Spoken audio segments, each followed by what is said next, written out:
Hi, Jeff Stelling here. Just reading this new book. Oh, it's mine. Jellyman Throws a Wobbly. Lots of good Soccer Saturday stories in here. One or two that are not in here I thought I might tell you about. You must remember Rodney Marsh, the old acerbic Rodney Marsh, as spiky as a Prussian helmet. What you didn't know about Rodney was that when he would come into the Soccer Saturday studios, dapper as he was, jacket, shirt and tie, underneath, no trousers. Rodney would always wear shorts. Actually, he used to delight in telling us as well that he used to go out commando in the evening. Don't know what it means. Rodney's old sparring partner was Uncle Frank McClintock, of course. Rodney used to call Frank a dopey defender. Well, that's right, double winning captain for Arsenal, one of the greatest ever. Frank was an old-fashioned soul. I remember asking him in makeup one day if he'd helped out with his wife Barbara when they had kids. I think Frank's got 4 or something like that. Frank was quite taken aback. Of course he did, he said. He said when the kids would wake up crying in the night, he said he would nudge Barbara and say, "Barbara, the bairn's crying." Sort of bloke Frank was, really. Matt Letizia is on the panel nowadays, of course. What you don't know about Matt, fantastic footballer, wasn't he? Is that he actually has a plane named after him. Flies out of Southampton quite frequently. It's one of the Flybe fleet.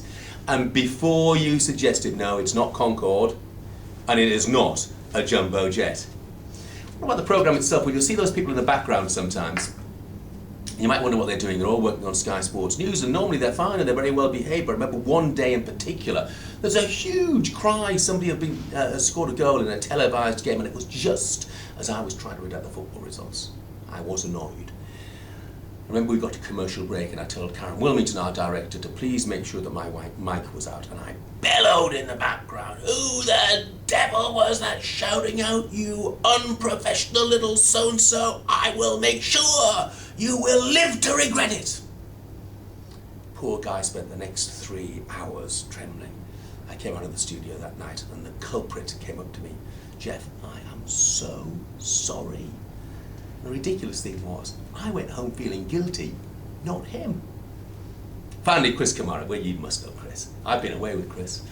I went to Japan with him to watch the World Cup. His hint for you: never let an ex-footballer book your hotel rooms. There were 3 of us. First hotel room in Tokyo, Chris has booked, and there it is. Room for all 3 of us. Nice double bed and a single.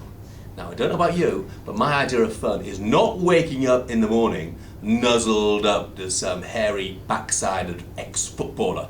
But unfortunately, that was what happened. Never again. Hope you enjoy the book.